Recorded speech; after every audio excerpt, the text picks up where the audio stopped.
Hey, welcome back to the Survive channel. So I have a couple of custom Swiss Army knives here, just finished up, and both are large, but in different aspects. This one has a lot of layers in it, and this one is a 130 millimeter Victorinox with a Spyderco that's been added there.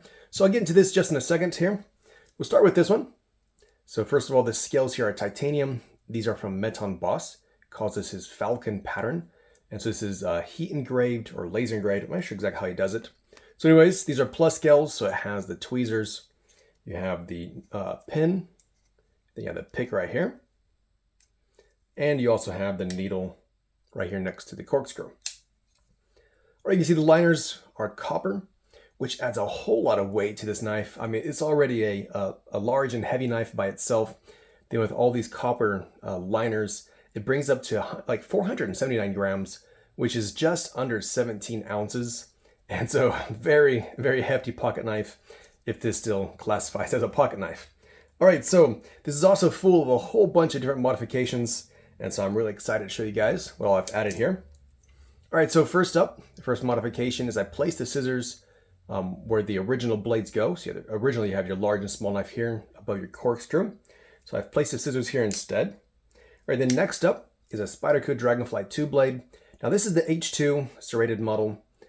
Really nice blade, super sharp serrations there. Also, I've added a liner lock that came from a 111 millimeter Swiss Army knife. So you can see that is locked open. So what you do, you just slide this over. You can snap that down. All right, then we have the metal file, the metal saw, the wood saw next to that. All right, then we have our next Spyderco blade, which is the Spyderco Rody blade. It's a very unique blade shape here, not your typical design. This is actually, interesting fact, it's made in Italy. It's a really cool little blade. I like adding these to the Swiss Army knives. All right, then the next thing here also is a very rare tool. Comes from a discontinued Winger. So this is the carabiner. And so you can basically, if you want to like hang this from a backpack or whatever else, you could use that carabiner there. I placed that opposite the inline Phillips. So this is the shorter inline Phillips, which comes on the newer models. So as you see here. All right, then next up in the middle, we have the bit driver, the bit holder. And now that has been strategically placed right next to the LED light, which that way you can turn the LED light on to illuminate the section that you're working on, like that. All right. And then next up we have magnifying glass with a carbon fiber housing on it.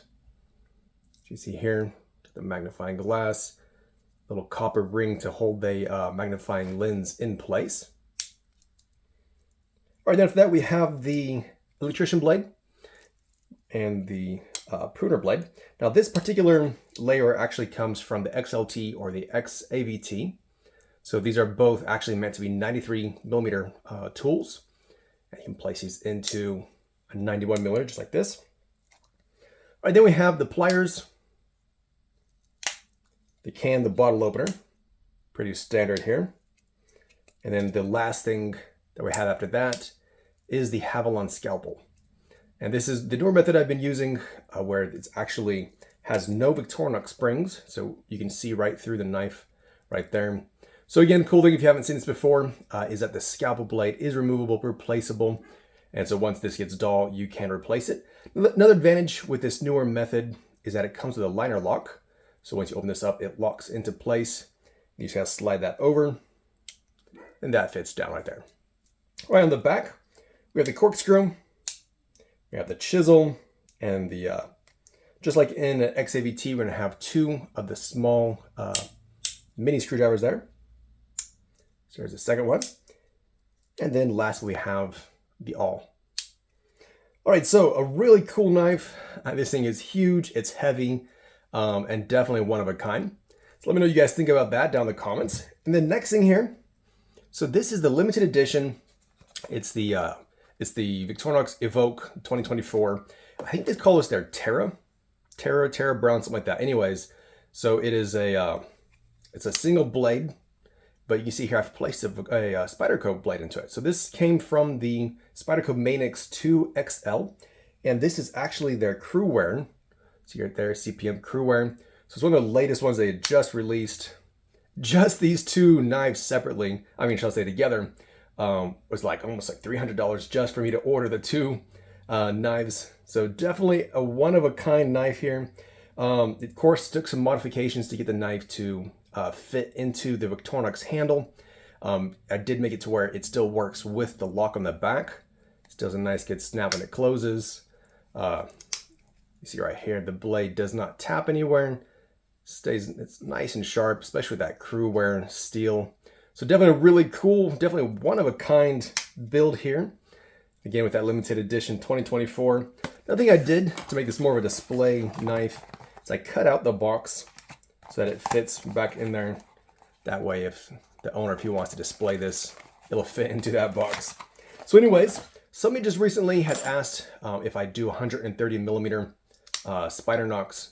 So here you go. Here's the 130 millimeter Spydernox with the Spyderco Manix 2 XL blade in it.